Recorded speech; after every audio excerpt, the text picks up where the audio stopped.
प्रार्थना और पढ़ापढ़ी चलीथिबा बेले अचेत होई पड़िले 48 जन छात्र छात्री। आसनु जानिबा यार समस्त खबर विषय रे।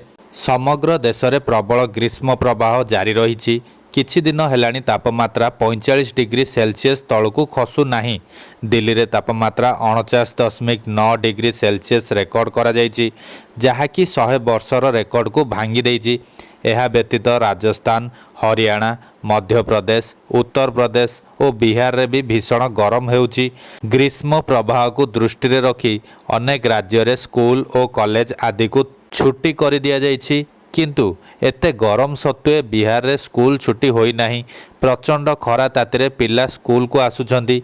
बुधवार बिहार रो बेगूसराय और शेखरपुर रे पाखापाखी 48 जन छात्र छात्री अचेत होई श्रेणी गृह रे पड़ जाइतिले। किछि छात्र छात्री प्रार्थना समय तो आउ किछि छात्र छात्री श्रेणी गृह रे पाठ पढ़ा चलीथिबा बेले अचेत होई पड़िथिले। संगे संगे समस्त अचेत छात्र छात्री को उद्धार करी चिकित्सा पे हॉस्पिटल रे भर्ती कर दिया जाइतिला। डाक्तरखाना रे संगे संगे डाक्टर समस्त छात्र छात्री चिकित्सा आरंभ करी ग्लूकोज और ओआरएस पानी पीवा को देइथिले। भर्ती होइथिबा किछि छात्र छात्री सुस्थ अनुभव करिबा परे सेमानंकु घर को छुट्टी कर दिया जाइछि। बाकी असुस्थ छात्र छात्री चिकित्सा जारी रही।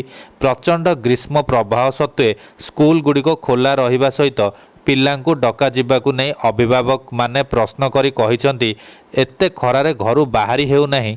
एभली परिस्थिति रे पिलांकु स्कूल डका जाउची। तातिरु सेमाने अचेत होई पडुछंती। जदि पिलांको सहित किछि अघटन घटे तेबे एथिपई दायी किए हेबो।